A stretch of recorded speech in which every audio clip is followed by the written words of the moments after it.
Olá, eu me chamo Luciane Botelho Martins, sou professora na Universidade Federal de Pelotas e estou aqui para apresentar o trabalho intitulado Negar e Ocultar, Reflexões sobre o Gesto no Discurso em Mafalda. Aproximadamente 60 anos, nasceu na Argentina a personagem feminina infantil Mafalda, que deu e dá voz às minorias, sobretudo no que concerne a injustiças e às desigualdades sociais. Essa obra, ela teve sua primeira publicação na revista Primeira Plana em 1964 e estendeu-se, em publicações inéditas até 1973, com aproximadamente 2.113 tiras. Essas tiras, foram publicadas em 3 periódicos: Primeira Plana, depois no jornal É o Mundo e, por último, na revista Sete Dias Ilustrados. Neste trabalho, o objetivo da pesquisa é, à luz da análise de discurso de filiação francesa, observar as posições sujeito assumidas por 2 personagens femininas, Mafalda e Susanita. Identificar as formações discursivas com as quais esses 2 sujeitos se identificam e compreender o funcionamento discursivo presente nos gestos de negar e ocultar em práticas de linguagem que têm como temas raça e classes sociais minoritárias. Bom, mas por que a negação, ao longo da busca pelo corpus, da organização do corpus, e analisando, fazendo a leitura dessas 2.113 tiras, foi possível observar que em apenas 3 delas nós temos a relação direta, com esses temas, que são raça e classes sociais. E, coincidentemente, essas 3 tiras, elas trabalham com 2 personagens, Susanita e Mafalda. Além disso, chama a atenção que essas três tiras, que vão constituir o nosso corpus discursivo, há a presença da negação, ou seja, a negação é um elemento em comum nessas três discursividades, digamos assim. Então, com base em Dursky, nós vamos trabalhar o conceito de negação, porque ele permite que se expressem simultaneamente no mesmo enunciado os pontos de vista antagônicos de 2 enunciadores. Como nós estamos tratando de 2 enunciadores, Mafalda e Susanita, então o trabalho com a negação ele está presente nesse processo analítico. Mas não só da negação, a gente também pode observar que, ao enunciar, Susanita também, por meio da negação, trabalha com outro funcionamento, que é o funcionamento da denegação, que é quando o próprio enunciado ele entra em conflito, dentro da formação discursiva, e ele, digamos, oscila entre as duas até revelar, de fato, a sua posição. Dessa mesma forma, a gente acredita que no gesto de ocultar há um movimento que funciona às avessas, produzindo um sentido que coloca em evidência o objeto encoberto. Então, como há esse trabalho duplo, do funcionamento, em que ao tentar tornar evidente a gente acaba, o discurso acaba revelando o real, Então a gente vai trabalhar dentro dessa perspectiva, da negação, da denegação e também do silêncio, através dessa censura e desse elemento que, ao ser colocado como oculto, ele acaba aflorando e revelando, ao invés funcionando às avessas, como se diz. Bom, então, como foi apontado, no observatório de análise serão 3 tiras que apresentam o diálogo entre os personagens Mafalda e Susanita. O critério de seleção, como já foi dito, foi o tema, que é raça, racismo e as classes minoritárias, as classes sociais, e nessa busca, nesse material, nesse todo, que é a obra toda Mafalda, a gente então buscou através da temática e chegou a essas três tirinhas que vão constituir então o nosso corpus discursivo. Bom, mas nós temos um elemento importante para se pensar, além dos conceitos, de negação polêmica, denegação, silêncio, né, e censura, que é pensar a questão do sujeito, né? A gente sabe que a AD ela se posiciona contra duas concepções de sujeito, que é o sujeito universal e o sujeito consciente intencional. A partir disso, nós temos estudos, né, dentro da linha teórica que vão apontar então o trabalho do sujeito, né, como posição. Por quê? Porque esse sujeito da AD é o sujeito que se produz entre diferentes discursos numa relação regrada pela memória do dizer, pelo interdiscurso, como bem coloca Orlandi, 2012. Ou seja, o que importa dentro da teoria discursiva é a posição sujeito. Mas daí nós temos um impasse. Por quê? Porque nós estamos tratando de duas personagens, né? de dois elementos da ficção. Então, para poder lidar com essa particularidade, nós recorremos a Rancière, e o autor ressalta, né, que a fronteira entre a razão dos fatos e a razão da ficção ela é indefinida. Partindo desse princípio, dessas fronteiras indefinidas, nós podemos, então, estabelecer uma aproximação com o conceito de formações imaginárias e os desdobramentos, conforme a AD coloca, e em que o sentido ele é tratado, trabalhado como um efeito, nos permitindo pensar o sujeito como efeito. Daí o trabalho, né, que nós realizamos de optar, né, de olhar para a Mafalda e as personagens enquanto efeito, tentando ilustrar, né, como a gente está trabalhando a questão da teoria, né, foi organizado então um diagrama a partir da leitura do corpus, e nesse diagrama a gente apresenta então os dois funcionamentos, né, conforme apresenta em Dursky, que são os funcionamentos da negação polêmica e da denegação. Então, olhando para o trabalho, né, do trabalho discursivo dentro da obra, dessas três materialidades, a gente percebe que existe, né, uma formação discursiva antirracista, que é a formação discursiva com a qual Mafalda se identifica, e uma formação discursiva racista, que é a formação com a qual a Susanita, o sujeito, né, a Susanita se identifica.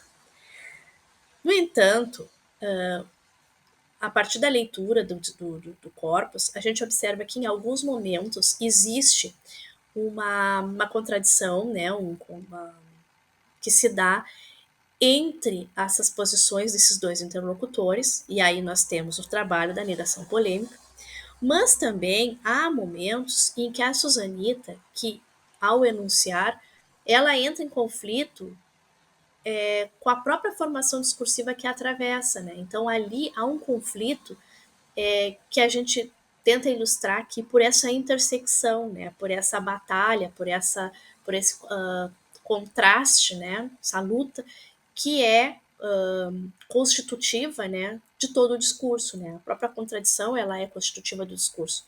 Então, mas quando existe isso dentro de um dizer, né? De um mesmo enunciador, a gente tem um processo que a autora, né, chama de denegação. Passamos então para a análise da primeira tira, né, que compõe então o nosso corpus discursivo. Bom, como podemos observar, nós temos aqui uma tira formada por 4 quadros simétricos, né, em que apresenta então, né, no primeiro momento, a imagem de Mafalda feliz com o presente que ela recebeu da mãe, né. Isso contrasta com a surpresa de Susanita, que vai revelar, né, essa surpresa por meio não só do gesto, mas também da língua, né, quando ela produz, então, pela interjeição a, né, e depois a denominação negrinho. Podemos notar que nesse processo enunciativo, ela produz, né, esse discurso produz um efeito de diminuir a importância, mas a importância não do objeto em si, mas daquilo que ele representa. Então, esse conjunto do gesto dizer de Susanita nos permite relacionar esse sujeito a uma formação discursiva racista, né? Essas posições, né, tanto a de Mafalda quanto uma posição sujeito antirracista, pela tranquilidade com que ela, né, apresenta, e com a felicidade que ela apresenta ali, o presente que ela recebeu da mãe. Quanto à posição de Susanita, nós temos ali posições que são reafirmadas, né, quando nós passamos para o quadro seguinte. Porque a Mafalda, ela assume esse lugar dela, né, através do sim e do questionamento por quê. Colocando, então, Susanita na incumbência de responder, né, de dar conta desse porquê. É importante observar que na continuação do enunciado, né, quando a Mafalda diz não vai me dizer que você tem preconceito racial, diferentemente das outras colocações da personagem em outros momentos, ela não faz uma pergunta. Ela tem aqui uma sentença exclamativa que traz, né, que disfarça, na verdade, uma afirmação. Né? E ao fazer essa afirmação, ela utiliza a negação. E nesse trabalho da negação, existe uma recuperação, né, um trabalho da memória, que no momento em que ela diz não vai me dizer, emerge, né, o vai me dizer, colocando em maior evidência o que é negado e não a negação em si. A partir daí, a alternativa, aliás, do interlocutor, no caso a Susanita, é tentar responder de alguma forma. E a resposta, ela surge como uma pergunta. Eu, numa tentativa de se esquivar, né, dessa entre aspas, né, dessa acusação, né, dessa colocação mais enfática de Mafalda, ela acaba, então, nessa tentativa, falhando. E aí, então, ao recorrer, né, ali, no momento que recorre ali a questão do conectivo mais claro, a gente tem uma retomada do que é dito pelo seu interlocutor, que no caso seria, né, uma identificação com a posição antirracista. Só que esse mas, é claro que não, de novo, nós temos o não que vai fazer emergir a essência, né? Ou seja, vai revelar o real dessa identificação do sujeito, que é sim um sujeito, uma posição sujeito racista. Quando a gente passa então para o terceiro quadro, a enunciação de Susanita, né, que sobre a forma de pergunta, e aí ela vai, né, elaborar ali se somos todos iguais, como é que eu vou ter preconceito racial? Nessa colocação, nessa pergunta, ela de novo obriga, né, o interlocutor a preencher um vazio. Só que ela traz aqui uma sentença que é que pertence, né, ao que todo mundo já sabe, ao politicamente correto, né? Mafalda, então, diante desse gesto da amiga, né, que é de enunciar algo que todo mundo já sabe em forma de pergunta, e virando as costas, provoca uma quebra de expectativa em Mafalda, que é qual a expectativa, né? Se ela foi mostrar o brinquedo ali, ela queria brincar junto, né? Era essa expectativa que é quebrada. E é interessante notar também que o desfecho da tira, onde há a quebra da expectativa do leitor, soma-se a isso o fato do gesto de Susanita responder, né, que vai lavar o dedo. Lembrando que a posição sujeito fazendo, né, surgir, emergir, enfim, revelando, né, então essa posição sujeito racista. Até porque, né, e é interessante observar isso, o mesmo dedo indicador que a Susanita usou lá na segunda cena para tocar o boneco, em que ela nega ser racista, é o mesmo que ela ergue para dizer que vai lavar. Né? E aí o que chama atenção em relação a esse gesto é porque há dois momentos aqui em que o dedo é erguido. Né? Na segunda e na última cena, é o mesmo dedo. Né? É o dedo da mão direita. Mas, na terceira cena, a personagem, quando ela vai falar ali sobre o politicamente correto, ela traz a mão esquerda. O que a gente tem aqui? A gente tem aqui, na verdade, um equívoco, né? E esse equívoco, segundo Leandro Ferreira, ocorre quando a língua, né, é tomada em sua forma material enquanto ordem significante capaz de equívoco, de deslize, de falha, ou seja, enquanto sistema sintático intrinsecamente passível de jogo. E é isso que acontece aqui, né? De um jogo que comporta a inscrição de efeitos linguísticos materiais da história para produzir sentido. Então, o que acontece aqui, né? A gente tem um equívoco que revela, que faz, né, que estabelece uma relação do funcionamento ideológico das dicotomias. Então, a formação discursiva antirracista está para a esquerda, assim como a formação discursiva racista está para a direita. Né? A próxima tirinha, que foi produzida em 1971, aproximadamente 6 anos depois. Né? E como é que a gente tem acesso a isso, né? As tirinhas originais, elas foram compiladas na obra Toda Mafalda, e a versão em espanhol, ela vem numerada na ordem em que foram produzidas. A versão traduzida não traz essa numeração, mas aí então, no momento que a gente faz essa pesquisa, né, e vai nos originais, a gente percebe que para poder até entender e contextualizar, né, é importante conhecer essa ordem. Então, 6 anos depois, a questão racial volta, né, a ser tema das tirinhas, e chama atenção aqui é que, diferente da anterior, né, essa tira ela traz 3 quadros, também simétricos, né, mas a fala de apenas um interlocutor. A gente percebe que Mafalda, nos 3 quadros, ela permanece em silêncio. Né? Então, o que vai estabelecer o diálogo são os gestos, né? O silêncio de Mafalda, que produz sentido, em relação com o que é verbalizado e o gesto de Susanita. Bom, no quadro, então, temos Susanita numa tentativa de defender-se, né, de uma suposta acusação com uma pergunta, que ela mesma responde no quadro seguinte. Então, ela fala: eu preconceituosa? Imaginação sua. O que é interessante observar aqui é que, ao mesmo tempo em que ela pergunta, ela responde, ela também faz gestos. E esses gestos ela realiza com a mão esquerda, como quem afasta, né, essa ideia.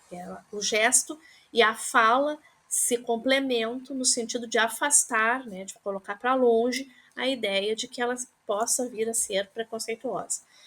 Bom, frente a isso, o que a gente tem, né? Mafalda imóvel, nesse silêncio, nessa surpresa, mas ao mesmo tempo a surpresa dela, ela é revelada por um leve movimento da sobrancelha. É quase que imperceptível, assim, mas há um pequeno movimento ali, né? E esse silêncio, né, ele vai funcionar como, conforme Orlando coloca, né, um lugar de recuo necessário para que se possa significar e para que o sentido faça sentido, né. Quando a gente passa, então, para o desfecho, a gente tem uma alteração significativa no gesto de ambas, né. Mas Susanita, ela não está mais agora somente movimentando, né, a mão, ela mostra que ela está brava, ela está gritando, né? E ela coloca, e ela faz 2 perguntas, né? Quando foi que eu disse alguma coisa contra esses negros sujos, hein? Vamos, diga quando foi. Então a gente tem aqui a reiteração de uma expressão, quando foi, no início da primeira sentença e no final da segunda, né? Que é uma forma de intimidação, porque se a pergunta em si já é um trabalho de injunção à resposta, a forma como ela coloca, né, com essa reiteração por meio do quando foi 2 vezes e a expressão, o gesto, né, de quem está gritando, isso aponta para um discurso autoritário, né? Um discurso autoritário em que os sentidos que são trazidos aqui, né, remetem, fazem retornam, né, ao que foi dito na tira analisada anteriormente, num espaço-tempo de 6 anos, né? Então, mesmo passado esse tempo, a gente percebe que o funcionamento da memória, a posição sujeito de Susanita permanece o mesmo, né?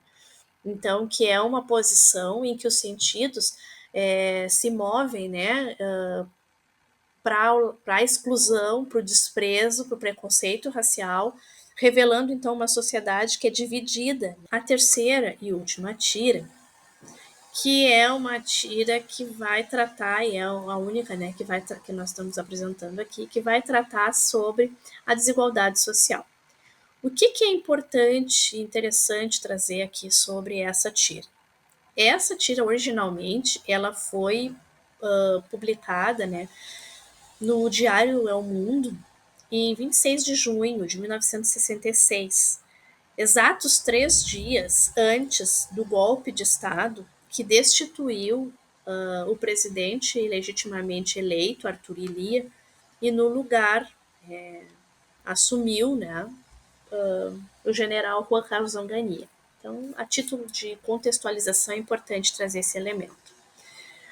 Bom, o que a gente tem? Né? A gente tem uma tira que denuncia a desigualdade social no país, né? Através da cena em que temos ali no primeiro quadro, né, um morador de rua, né, sentado numa esquina. A gente percebe que é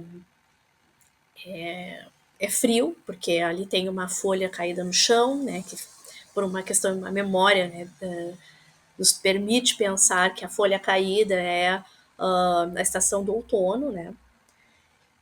Também tem ali um vaporzinho, né, que sai da boca das personagens, né, quando elas falam, né. Então isso também produz o efeito, né, o sentido de um espaço frio, né, de uma estação fria. Bom, em meio a esse cenário, a gente tem então o sujeito, né, protagonizado por Mafalda, manifestando então a sua angústia diante daquela cena, né. E aí o elemento linguístico que mostra essa angústia é quando ela fala em coração apertado.